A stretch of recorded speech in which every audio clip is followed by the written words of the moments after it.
Hi, horror film recap here. Today, I'm going to explain an American found footage horror film called The Visit. Watch out and take care.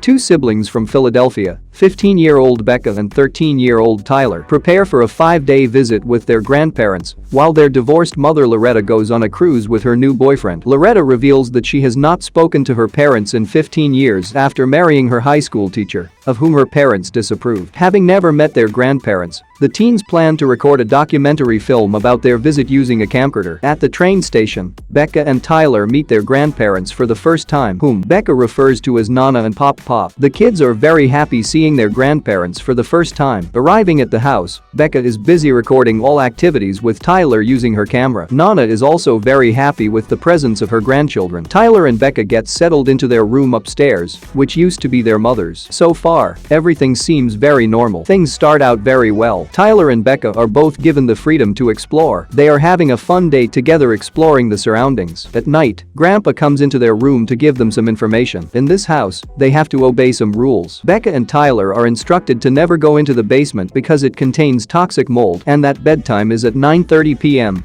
after which they shouldn't leave their room. However, that night, Becca and Tyler couldn't sleep. An hour past curfew, Becca is hungry, so she ventures downstairs for something to eat. She intends to take a cake from the kitchen. However, to her surprise, she sees Nana walking aimlessly and vomiting all over the house, which frightens her. Becca immediately runs into her room, feeling anxious. The next day, she questions her grandfather about the event that happened last night. Pop Pop insists that Nana had a stomach bug and wasn't feeling well. He then reminds her not to leave their bedroom after 9:30 p.m. During the day, the kids continue to explore. They play hide and seek in a crawl space underneath the house. Tyler hides. Becca seeks Tyler out with her camera, making her own way into the dimly lit maze columns. However, Becca is surprised when she turns and is confronted by the lunging, animalistic form of Nana, bounding towards her in an unnaturally fast gait. She immediately flees, trying to escape. Before Nana can reach her, Becca retreats, sprawling out of the crawl space into the safety of sunlight. Nana emerges, laughing at what she sees as a joke. A few moments later, a doctor named Dr. Sam comes to their door and asks to talk to their grandparents, but their grandparents are not home at the moment as they had just gone for a walk. He claims that he is from Maple Shade, the hospital the grandparents volunteer at. He stops by to check on them and wonders why they haven't been coming in for the scheduled shifts. Then, while their grandparents are still away, Tyler decides to investigate what's in the shed. While vlogging,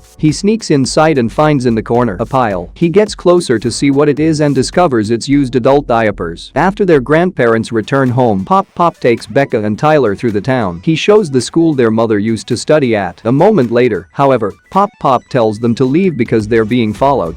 The kids see a man across the street. Pop Pop runs over and begins to accost the man, yelling at him. Becca and Tyler convince him to leave the man alone and Pop Pop, realizing he's just being paranoid, apologizes to them. That night, at 10:47 p.m., they hear a scary sound coming outside their locked door. The two want to film what's on the other side, so Tyler tells Becca to open the door. When the door is opened, they see a naked Nana clawing at the door opposite them, scratching like a frantic dog. They immediately shut the door. The next morning, Pop Pop and Nana are outside with breakfast on the table. Nana apologizes because she's got hot oil over Becca's computer webcam. As a result, when they are talking to their mother on Skype, they aren't able to show their faces. Tyler and Becca immediately tells their mother that their grandparents have been acting strange these past few days. She reassures them their grandparents are weird, but they're also old, and old people are sometimes cranky, sometimes paranoid. That's just how old people act. In the afternoon, Becca approaches her grandmother, asking her to be interviewed. Becca interviews Nana by asking her warm-up questions. She asks Nana what happened 15 years ago to cause her not to speak to her daughter. However, Nana starts going berserk, shaking violently. That night, at 10:16 p.m., they hear a horrible commotion outside the door. They want to know what Nana is doing this time. When they open the door, they see Nana running past, with both arms behind her back, rushing past them, in both directions. Just as she's about to crawl towards the camera, they shut and and lock the door. On the fourth day, another strange thing happens when Becca and Tyler see their grandmother staring into a well. Tyler and Becca approach the well to try to figure out what is hidden inside, but all they pull up is water. Later that day, a neighbor named Stacy comes over, telling them their grandparents volunteered at the hospital when she was in rehab, and she baked treats to thank them. Later that evening, Becca is in the living room and hears Nana laughing hysterically. She decides to show what kind of television show makes her Nana laugh, hoping it's the same one her mom loves. But she finds Nana rocking in a chair, facing the wall. Suddenly the grandmother covered her own face with a shawl. Becca also goes into the shed and finds Pop with a rifle in his mouth. Due to strange occurrences that keep happening, they decide to set up a hidden camera in the living room to see exactly what goes on at night. Time passes, and they fall asleep. In the living area, the camera records Nana opening and slamming the basement door several times.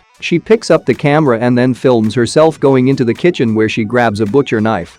She makes her way up to the kids' bedroom and begins pounding at their door. Becca and Tyler wake up, startled. They can hear Nana trying to get in but just stay still. The next morning, they watch the footage and see that Nana was trying to kill them. Becca tells Tyler that their mom is back from her vacation that day, so they just have to avoid their grandparents all day by going out and pretending to play. Becca uses that moment to scrub the oil off of her webcam. They wait until the grandparents are out front, and they immediately get on Skype. The oil has been scrubbed off of the webcam, so their mom can see them now. They quickly tell her that she needs to come and pick them up right now as their grandparents are scaring them. Tyler films the grandparents from the window so his mom can see them. The mom is now white-faced and reveals to both of them that they are not her parents, which means they have been living with strangers all week. Their mom immediately tries to call the local police. She tells them to get somewhere safe, but just then the grandparents return. A few hours later, outside the window, they see Nana and Pop in a heated argument with their neighbor Stacy. They wonder what they are fighting about. Later that night, the grandparents suggest having a board game night, but the kids say they want to record something outside while the grandparents figure out the teams.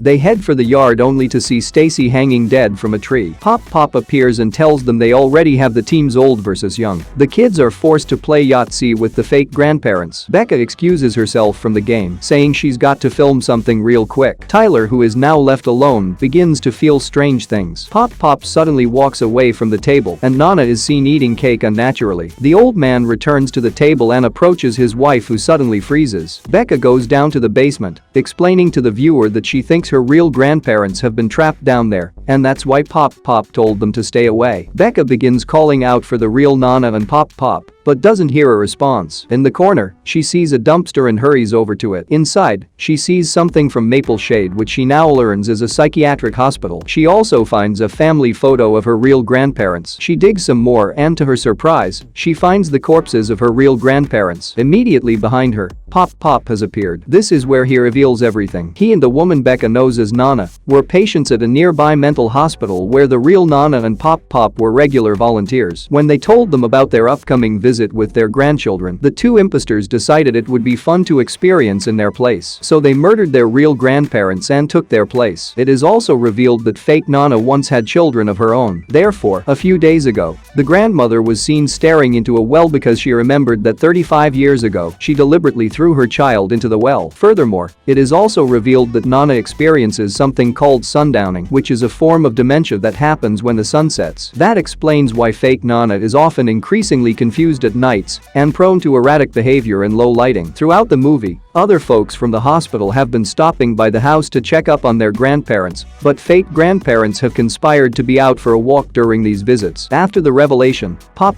grabs Becca and imprisons her in his bedroom with Nana. Meanwhile, he then starts to psychologically torment Tyler by smearing his face with his dirty diaper. Simultaneously, Becca continues to be chased by Nana. Nana smashes Becca's face into the mirror, and pieces of glass shatter all around them. Becca picks up a shard of glass as Nana jumps on top of her, clawing at her. Becca fatally stabs Nana with the glass shard, killing her. She runs into the kitchen and tackles Pop. As Pop starts to get the upper hand, Tyler attacks him and knocks him to the floor and repeatedly slams the refrigerator door onto his head, killing him. Soon after, they hear police sirens. They immediately run outside to find their mom and police cars out front. They hug each other and grateful that they are now safe. That's the ending of the movie The Visit.